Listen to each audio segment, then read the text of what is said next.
Welcome to another episode of the Minds Out with Mike Lowry.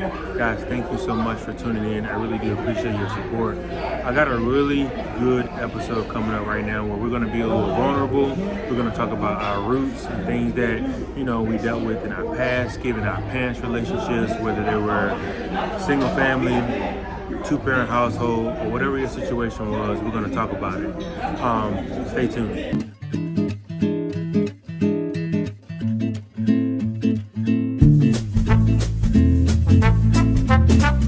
Welcome to the Minds Out with Mike Lowry. I do appreciate the opportunity to speak with you. How are things with you? Thank you. I appreciate that. Yeah, good. Busy, but good. Yeah, that's good. That's good. Well, tell the people, a little bit about what you do, like, as far as, mental health or life coaching or what it is that you do for the people in your community. Yeah, so I'm Dr. Shy. So I'm actually a licensed clinical psychologist. But I'm moving into the coaching realm, into relationship coaching specifically. So I started a business, and that's what I'm working on, and that's what's keeping me busy. Cool. Yeah, so Shy and I know each other. Like, her husband and I are really good friends. We met at Elevation Church, and it's crazy. I don't even go to the church anymore. I've told y'all that before. But I met a lot of good people, solid people, at Elevation that I'm still connected with. So shout out to Elevation for that, just introducing me to a lot of good people. And so I wanted to, pick her brain, have a conversation about some of the things that I think that she and I kind of both have made challenges with or overcome, in our lives. And I figure, talking to her husband about it, she would be a perfect person, to kind of like, get some dialogue, if you will. Listen, I'm always here for the dialogue. Yeah, I appreciate that. Yeah, I'll keep going. For sure. Yeah, so I know many of us, have situations where some of us grew up in two-parent households. Some of us grew up in where it was only the dad. Some of us grew up where there was only the mom. And some of us also grew up where we had a bonus mom or a bonus dad, or a bonus mom and a bonus dad, depending on your situation. I know a lot of us have different situations, but a lot of that kind of form, how we see relationships, based on the experiences that we've had in the past. So some experiences were good, some experiences not so much. I know the cliche ideology is that having two-parent household is a perfect situation for a lot of us. Yes. But in some instances, the case is that and maybe not so much. You know what I mean? So there are exceptions to that. Right, there are exceptions to that. But then you can maybe have like, a situation where you did grow up in, a single family home and you turned out all right. For me, in my example, like I grew up with two moms, but my dad was my king. You know what I mean? So, my parents were obviously divorced. My dad was remarried to my stepmom, and growing up I didn't really have, even with that, a mother figure, if you will. My dad did so much, I kind of overlooked that, thought process of in need of what a mother would look like. So you actually had something a lot of people may not have. You had a very involved father. Very, very, very involved father. Despite having two mother figures. Despite having two mother figures. That is quite unique. Yeah, it is. It's very rare. And it's so crazy because, like, even to this day, like, I'm almost 40. Like, my dad is my king still to this day. And I still have, things where, like, obviously as a kid and as an adult, where those things have been better, in terms of that mother figure. But in retrospect, I look back, like, how did those relationships affect my current relationships or relationships leading up to, currently where I'm at now. And I wanted to kind of like, pick your brain and see like what your story was and like how life was for you.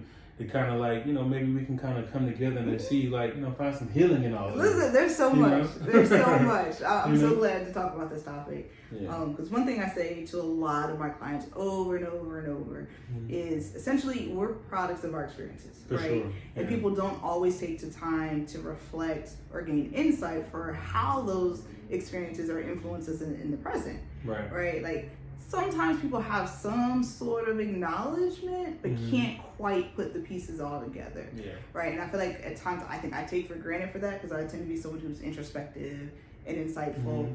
And my upbringing has such a huge impact on who I am, how I see things. And so it tends to be a common theme when I talk to people about it. But yeah, so you want to know about it, right? Okay. Yeah, no, you're good. So go ahead. So in terms of your upbringing though, so did you grow up in a 2-parent household? Or? I did. Okay. I actually did both. My parents were married. Okay. My family structure was slightly unique, although when I was a kid growing up, I didn't think anything of it. It was normal to me. So I'm my parents' only child. Okay. But my mom had my brother before she met my dad. Okay. So there was my parents were a slight step parent in there, but it wasn't me. It was my brother. Yeah, I got you. Never looked at him as like a half brother, even though technically that's what he is. But yeah, so my brother. Yeah, that's kind of how it was for me. So we had an older brother as well that was from a previous marriage, and then so in my dad's current marriage, my dad's been with my stepmom since I was in kindergarten, and I'm almost 40. Yeah, that's you know what I mean. So like she had 2 kids as well. So that was my fault, guys. It's like interruption. No, it's all good. No worries. Yeah. So with that being said, like for me, like I grew up with like my stepbrother more so than my blood brother, which is my half brother, because my brother went off to the military. So when I was 10. Older. He's older. Okay. Like my brother is 46, my stepbrother is 47. Okay. And so like, like I said, I never look at them as like step, Right. like they've been a part of my life since I was in kindergarten. You know what I mean? That's just the family dynamic. And so with that being said, like a lot of that shaped me, like, in terms of like having the mother figure or what have you.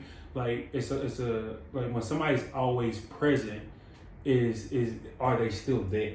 You know what I mean? Like you could be physically there, but are you there emotionally? There's definitely a qualitative difference. Yeah, I remember times where I would call my mom and she wouldn't show up, and so I would just go to my dad, and to a point where I just go to my dad anyways. Well, yeah.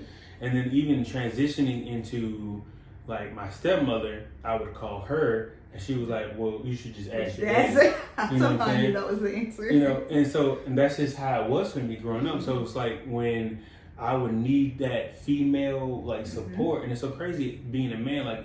Like we are here. Like even as men, we need females, right? Even as women, they need males. Like you have different, perspectives, different takes on, relationships and things that you deal with in your life, and you need that, regardless of whatever. And when people say that, like, I'm tough, I'm strong, like you just waiting to explode. Yes. You know what I'm saying? Yes. So for you, like, how was it for you growing up? Like, did you get that emotional support from your mom or your dad, or? That is such an interesting question. I didn't see you going that way, but it's good because that actually is quite significant. So I was raised by both parents. Typical middle class upbringing. So people think, girl, what you have to complain about? What's the issue? So my parents were great parents. They were very involved parents there. My dad, I would say, was more emotionally available than my mom. Yeah. So I was closer to him, but daddy's girl is a thing anyway. For sure. Yeah. And so they were better parents than they were partners. So a lot of people think, well, if you have both parents there, obviously it was good. What's wrong with that? Yeah. No. There was a lot of tension in our household. So it would either be arguing or a lot of like silent treatment. Like my mom was great for that. Like she would just kind of shut you out. Wasn't a lot of affections. I didn't see a lot between them, which is odd because they were affectionate with us. But with each other, they weren't. And so essentially they just played roles. They played the parent role. My dad was a primary provider. Both of them worked. My dad made more money, so he was the primary provider. Sure. My mom, all the activities, right? Whatever we needed as kids, she was there, did that. But they didn't really work together as a team. They just operated very independently. Yeah. And for me, it was hard because it was unpredictable at times, right? There were like mood shifts, or it was just like, dang, do y'all like each other? Right. Like it's hard to see that. It's like, why? Like I remember as a kid looking like, why are we doing this? Yeah. And I knew part of the answer was for me and my brother. Like they definitely, I think, came from the generation of you stay together for the kids. Right.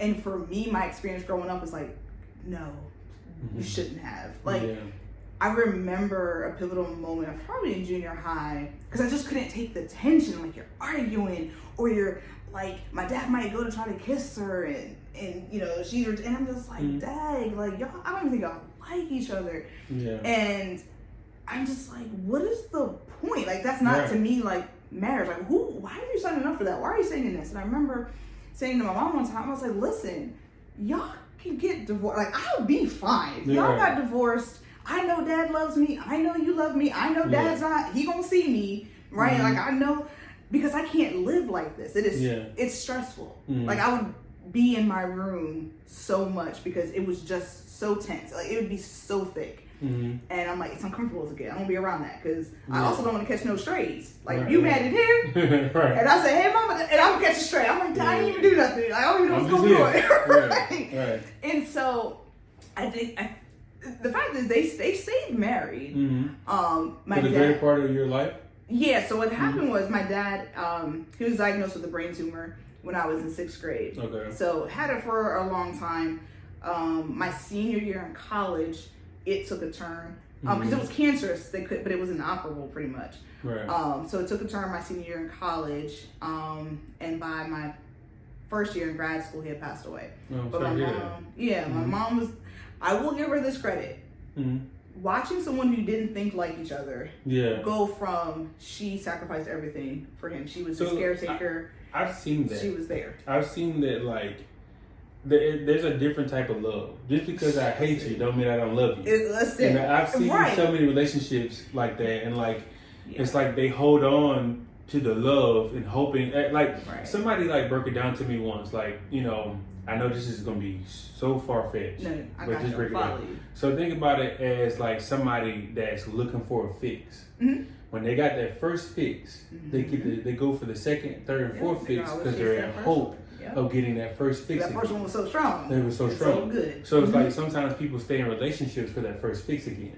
You know what I mean? You know, accurate. So that's what I'm thinking probably could have potentially happened. Yeah, but there were times I was like, y'all are not even trying. I can see at times, like, cause there were times I started to kind of play a little bit of a role, like, oh, well, I know she wants this, let me tell that. Let me tell him that, but he wouldn't do it. Or, like, oh, mom, if you just said, like, why you got to just do this? I'm like, I'm a kid acting kind of as like a mediator / therapist, which is how I even got involved in psychology. Because once I had an intro to psychology class in high school, and I was like, oh, that's it. That's what I want to do. Because I had watched and observed these dynamics my whole life, and they made sense to me. Like, I can explain and predict, like, okay, this is going to happen. He's going to say this. She's going to do that. This is going to, like, it was just something like, I don't know why I could do it or why I would understand it at such a young age, but I could. And once I realized there was a field that spoke to that, I was like, that's what I'm going to do. So that's kind of how you got into the space. Yeah, that's when I wanted to. I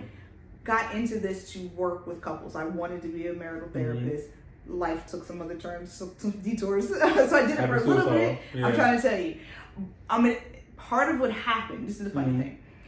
When we're talking about the dynamics that we were raised in, if you've ever studied Greek mythology, right? There's a story of a person called Oedipus. And this will always stick with me because it just reminded me of my family. Oedipus, essentially, there's a prophecy over his life when he was born that said, you're going to kill your father and marry your mother, right? His parents knew it, so they essentially sent him away.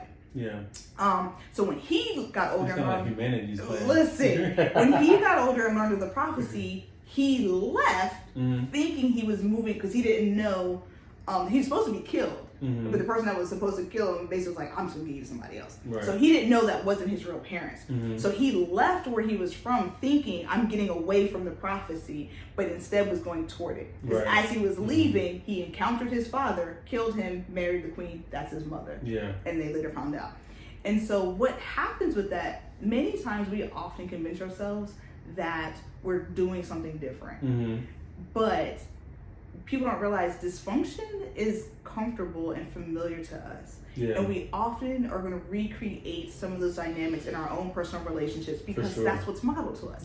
That's what we know, right? Your family is your first example. And oftentimes when you're a kid, you don't know no different. That's all you, like, you don't even know it's a problem until you are exposed to something else and you're like, oh wait, everybody don't do that. Yeah. Oh, that's just my. Oh wait. Is that bad? We don't know. So we start talking to people and having different experiences. So as I grew up, I'm not realizing. Oh, like I'm kind of imitating some of these same dynamics, because what did that teach me? In my head, the messages are, well, you're going to argue in every relationship, right? Yeah. Like that's part of being the relationship. I was relationship. going to ask you, how did you feel like that dynamic transition into, like, not like your past relationship leading up to your current relationship? Right. I think I'm thinking arguing is normal. Like that's a part. So since we're arguing in relationships, I'm like, oh, well, that's what relationships do. Right. You just try to figure it out. You work it out. I had this thought earlier today, which is funny, because in that convincing of ourselves that we're thinking we're doing something different, sometimes people don't realize it's yes, it's different, but it's the same. So people will argue like, well, a quarter is not a dime. Yeah, it's different, but they're both coins. Right. And people miss the connection. Yeah. They're both coins. So just because a quarter is not a dime doesn't mean it's so different. It's not the same. So people might grow up seeing, for example, like, oh, well, my mom hit my dad. Well, my man don't hit me. It's not the same. Yeah, but he's disrespectful. So yeah, but he's emotional. So it's not that. That is a great point. But it's a similar category. It is. Like, it's so funny, though, because a lot of people will, like, deem one thing that this individual does that would be this so detrimental thing. It's but not then, that. But then you will accept something else that's probably worse, but society has created this narrative that, like, oh, this is bad. You can never forgive somebody for doing that. It's still the same category. He's disrespecting you, calling you out your name, like talking down on you, but you'll accept that, right? But you won't give this another chance. We're convincing ourselves, but it's not the exact same thing, right? And so because it's different, this is better. It's still dysfunction. It's still dysfunction. Sure. It's just a different form of it. You're not seeing that. And if you can't see it, you can't change it. Absolutely. You can't recognize it. Right. And so for a while, I didn't recognize the own dysfunction I was having in relationships. So I was previously divorced, right? So I was married before, I'm remarried now. And so in that relationship, I know him.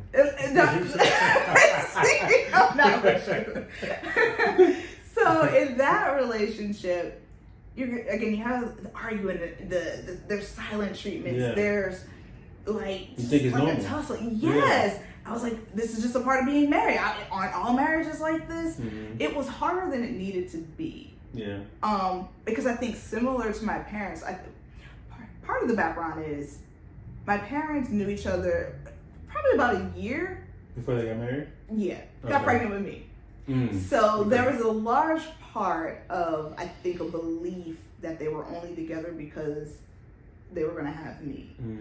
Now that wasn't my situation when I got married, but we didn't do a lot of due diligence in getting to know each other.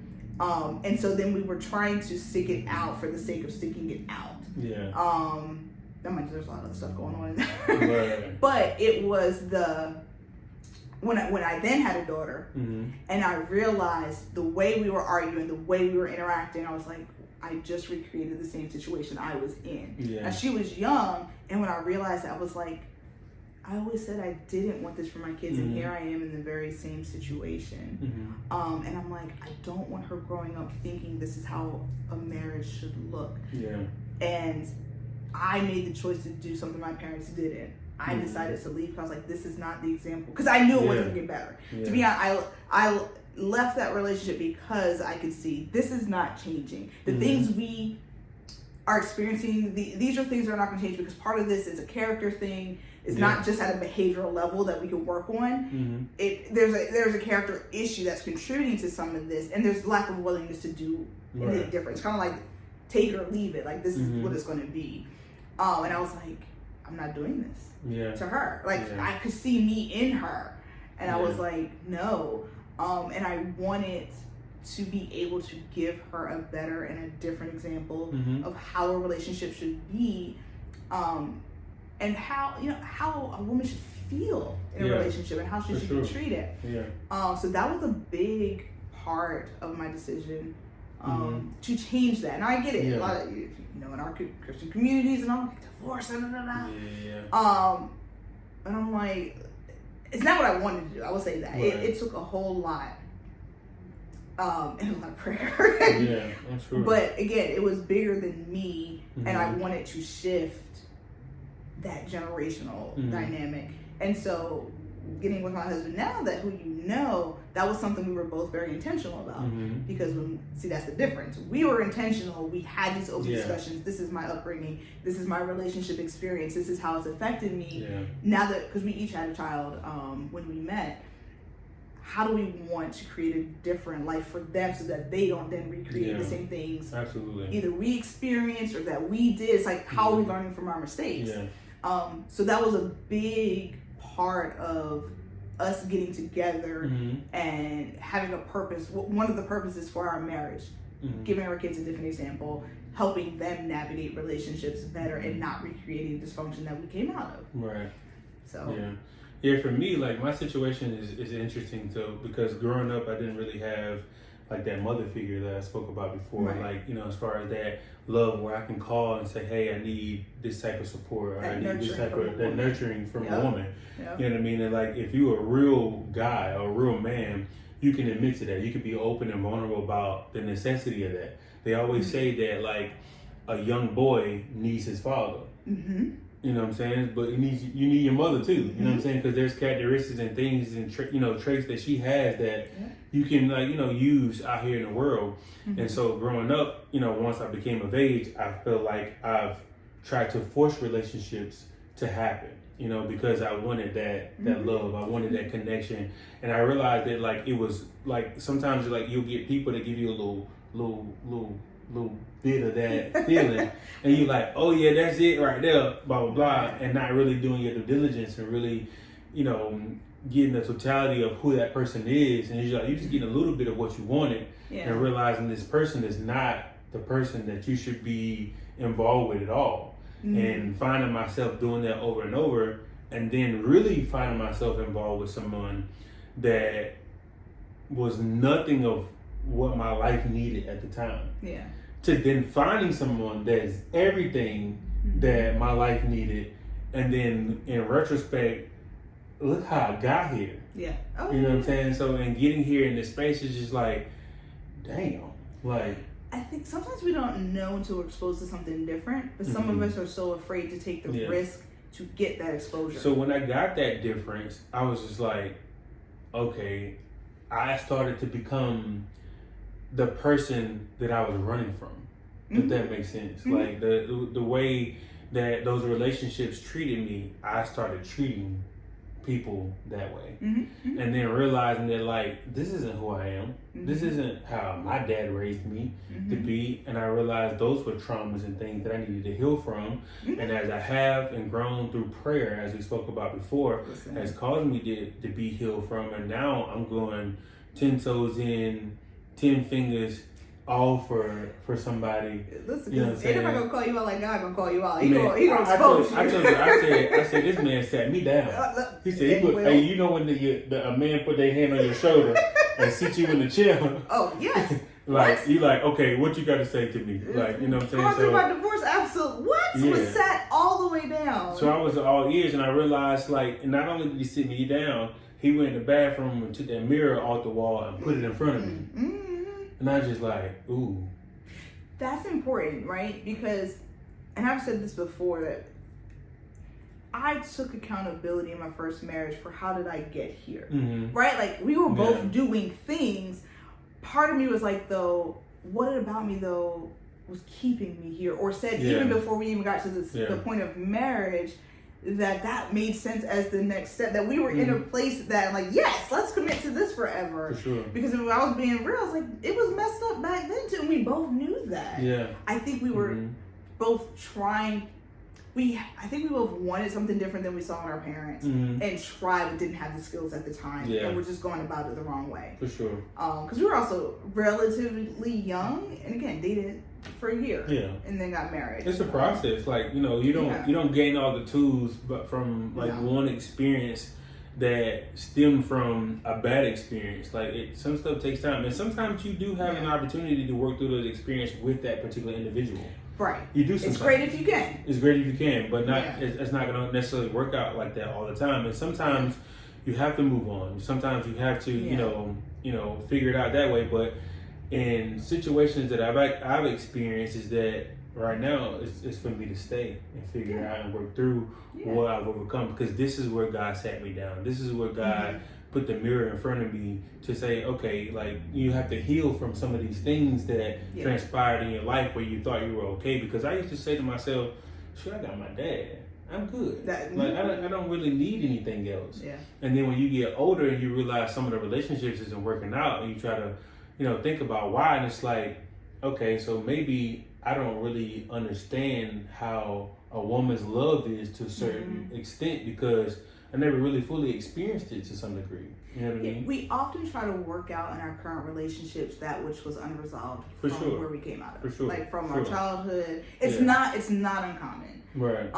And it's often unconscious, right? It's like coming in the back of our heads, and it's like a driving force. Like, I'm trying to resolve this. I'm trying to get this healed. But again, we're often trying to do it in a very dysfunctional way, and often without important skills. Right. Because almost everything's a skill. Communicating is a skill. It's a skill. Regulating your emotions is a skill. Managing your anger, all these things are skills that we're not necessarily intentionally taught as kids. So again, we're left to try to figure that out. We're left with the model we have to try to put together the pieces or fill in the gaps to where it may have been incomplete for us to be able to have successful, healthy relationships moving forward. But again, you have to first recognize that it's incomplete, or that there's gaps in that, or that, you know what I learned, I'm like, okay, I know that's not it. Like what my parents had, I'm like, I don't want that, but I don't know what is. The best example I probably had is the great like family shows we had in the 90s, like Family Matters, Full House, like that. But for me, there was a part of me that knew that wasn't realistic. I'm like, people sit down and talk about their feelings. What? That is not. Where they do that at? Because where I'm from, nobody's sitting like, oh, I am so sorry that I hurt your feelings. No, I don't see nobody talk like that in real life. I've said this on my channel multiple times, especially as a black man, especially like what I'm speaking about now, about not really having emotional mother support growing up. Yes. That is something that most men would not speak about. No. You know what I'm saying? And like, I really want to create... for real. I've had this conversation with other friends. Because we have the stereotype that all moms are nurturing and loving. Yeah, but it's not. And when there are examples of where they somewhat fall short, and again, there's a spectrum on that, right? Just because you're not nurturing and loving doesn't mean you're a bad mom. Yeah. But there are extremes also, right? And so it's hard to acknowledge that, because, like, man, that's your mom. That's what you're going to get. Yeah. That's your mom. She was there for you, right? She loved you. My mom is the MVP. Right, but it's like, but can I not acknowledge that there were some things lacking? Because my mom's the same way. Like, she wasn't very emotionally available for whatever her reasons were. That to this day, I'm still like, can we get to the bottom of this? What helped me with that was my dad. So my dad was like, to the very point we're talking about, because like he was like, well, you got to think about how her upbringing was. Right. Like, you know what I'm saying? If they don't talk about it, how am I going to know? And you don't know. So he would talk about it. He would help me. Like, in time, he was like, well, maybe that's how it is because that's how it was for her. Right. You know what I'm saying? But like, to the point that I really want to make, like, somebody got to break that curse.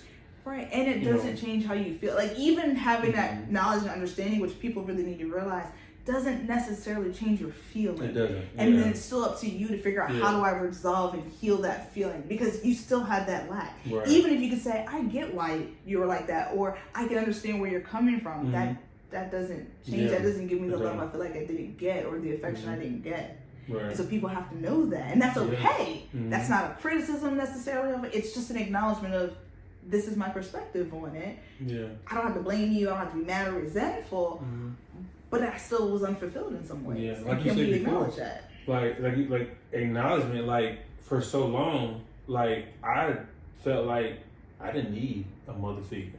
Of course, that's going to be the alternative. Like, I'm good. Like, you know what I'm saying? Like, if I don't reach out, she don't reach out. Like, if they don't reach out, I'm good. But what's so crazy though? Just yesterday, I got a missed call from my stepmom, and so I called her back, and I was like, "Hey, what's going on?" She was like, I didn't, that was an accident, but now that I got you on the phone, I just want to tell you I love you. Oh. And I was just like, she don't know what that did for me. Listen, I bet. It touched me. Yeah, like, I'm like, dang, like, 30.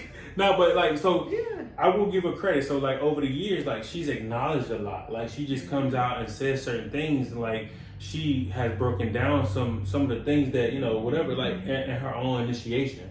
Like it's not even a conversation that I brought to her, it's something that she brought to me, and then we've had conversations about it. And then like she always tells me she loves me. She always, you know, acknowledges those things, and like how she pours into my granddaughter, and like how she supports her and my daughter as well. It's just like I think that people do grow and people do overcome. They can. You know, some of the things that, you know, I always give people the opportunity to change, to be better. And I think that like.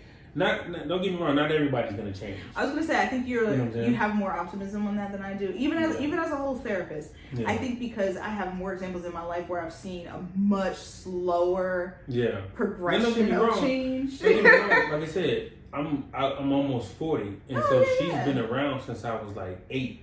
No, so the change didn't happen when I was 10 or 11. No, I know, but or 23. I am 40, you know what I'm saying? And in my experience, a lot of people have shown very minimal, if any, change. For sure. And so that's what I mean when I say like we're products of our experiences. I believe it's possible, right? Of course. Yeah. I haven't seen it in a lot of people in my personal life. I got you. Enough for me to have as much optimism for people. And I always fully acknowledge I can be more jaded or cynical about people's ability to change. Right. Because I'm definitely not about word surface. I gotta see it, and I gotta see it consistently. I think too that like what I've learned in change too, I think that like people, the other parties involved have their perspective too. And I've been in a space where, as being a father and fighting for their kids, like in some situations where dudes were like, they'll just give up. And like they don't fight as hard anymore because we've had conversations around this. Of all that has transpired. And then it's like we ridicule that person, we, you know, gaslight them or whatever the case may be, but like we don't really understand and fully, you know, what their story is as to what transpired, because they may have a whole nother family now. That's dragging, you know, that they're dragging. So I've just been in a place now where I'm just more open-minded to possibilities. Sure. And giving people the benefit of the doubt, because maybe they are the way they are because of how things were done to them. Yes. You know what I'm saying? And I think for me as a therapist, though, I'm looking for that growth, because too many people stop short of the understand and the explanation and don't allow that to push them to grow, to change some of those things. I know far more people, well, one, who aren't even acknowledging some of the things, right? Taking accountability for some actions, just is not going to happen. But also I'm like, you're still doing the same things even though you know this is problematic. You know, I am telling you, when you do this, this is why this is a problem. But people get stuck in that dysfunction. They don't know anything else. Some people like chaos. I dated a girl once. Because she functioned better in chaos. Like she would like pick fights. Yes. Not just like, this ain't for me. Again, because you got to see how people associate love. How did you get it growing up? How did you understand it? And sometimes she saw it. Sometimes it's in the chaos. You know, yes. She saw it growing up and then she thought that was normal. Like I think that like it's crazy though, because to the point, it's like sometimes we know it's not right and we know it's not real. Of course. But it's all we saw. It's all we know. Yes. You know and so that's why, as a therapist, it's harder for me to deal with that in my personal life. Because if I did the work to grow and change when I was like, I don't even know what it is, but I'm going to be on search to figure it out. And then I'm in my work. As y'all know, we have technical difficulties sometimes. That's part of the game. But that's not going to negate the message. So, for sure. Yeah. With that being said, though, what do you have to leave with the people in terms of like maybe past experiences that they've seen in terms of relationships that were good or bad, you know, and they have taken some of those things into their, you know, relationships in the past or current relationships, and what they can do to just better, you know, maybe some people are single and they may need something to, you know, help them in a future relationship. But then you also have people that are in relationships currently that are in need of like, you know, maybe resolving some things that they've been dealing with in their past that's showing up in their current relationship. One of the first things to know is it's a continual process, right? Like healing, getting better, like that's going to really be a lifelong process, because there's in a sense, always going to be something that you're working on and can get better at. So one is recognizing like there's not this ultimate, I'm healed, I'm done, I don't have to do any more work. No, it's going to be something you're continually working on and improving. Second thing is, sometimes I feel like people are afraid to just sit with themselves and have some type of insight or introspection. People run from themselves and their past so much. Sit down. Sit down and actually be still and actually sit and ask yourself these questions. How did my parents influence me? How did my upbringing have an impact on me currently? Are there things that I am doing that are not healthy? Are there, am I imitating what was modeled for me? You have to acknowledge where the dysfunction is. For sure. Even if you don't know what to call it. People get too caught up on these names. Everybody wants to name the label. No. Identify though, like, you know what? I do this and that doesn't feel good. If I get upset, I might cuss at you. We could all know that's problematic. Right? So start there. Like, it doesn't matter what it's called. Acknowledge like, okay, I can see there's something problematic in this. Now it becomes part of my job. So what do I need to do about it? Right? And I think people fail to realize there's so many free resources out here that are good quality. Right? For sure.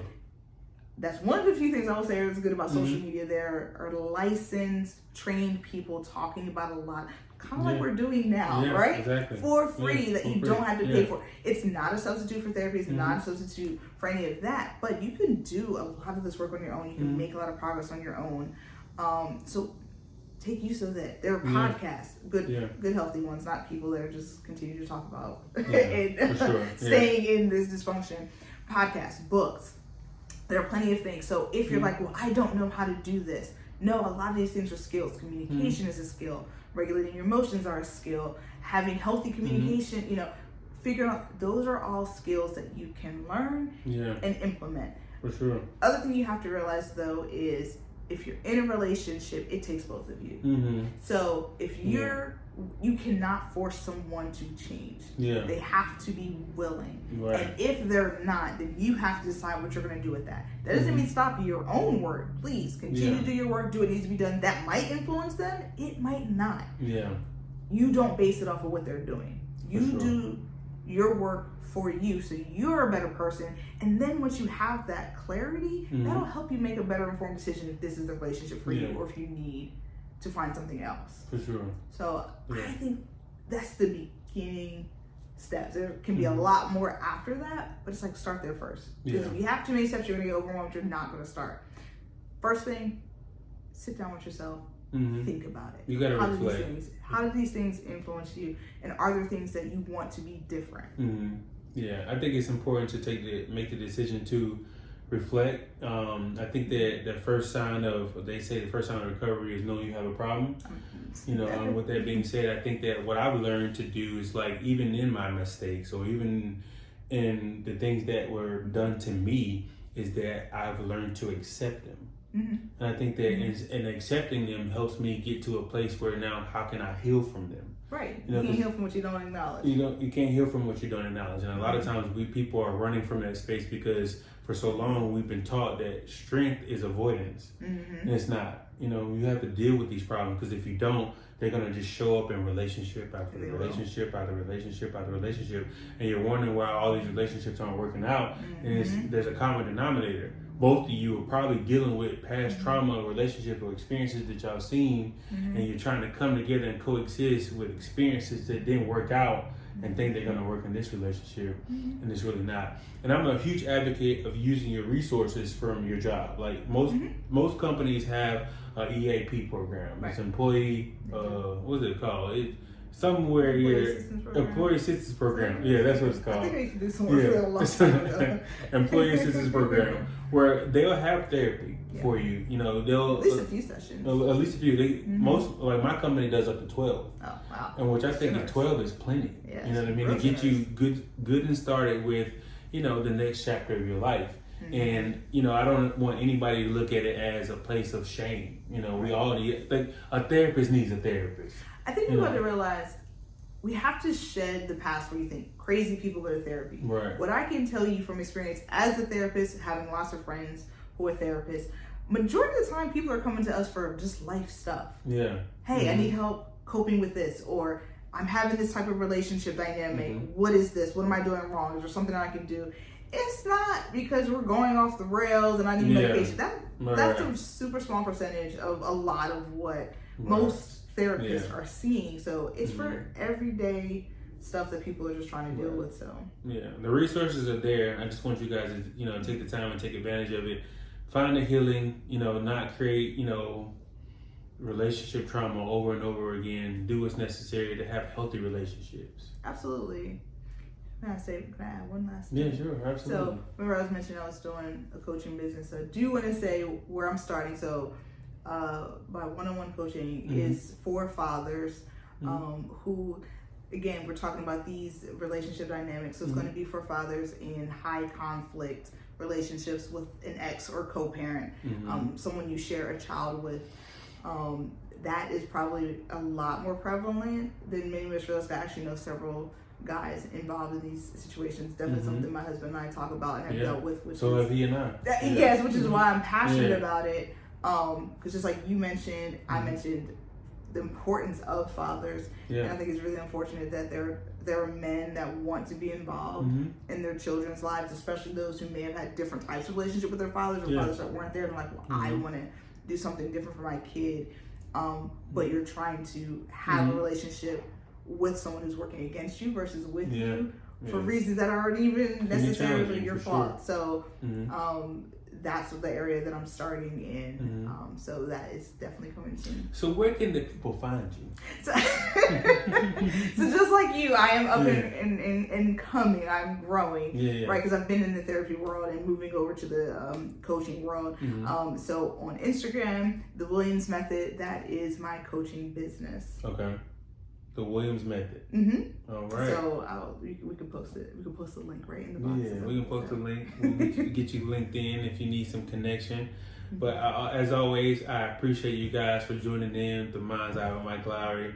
Shai, I appreciate you for being vulnerable. Because I know it's not easy to be vulnerable for a group of people you don't know. Right. But what I've learned is that if my sacrifice heals someone to not have to go through what I went through, then it's all worth it. That's what it's about. It's definitely what we're here for. It's my way of giving back. Absolutely. Well, thank you for having me. I appreciate that.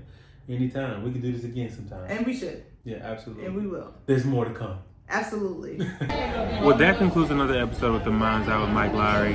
Guys, we appreciate you. Appreciate all that you do. Don't forget to like, share, subscribe. There's more content coming for healing, resetting your mind and perspective. I appreciate it. Until next time.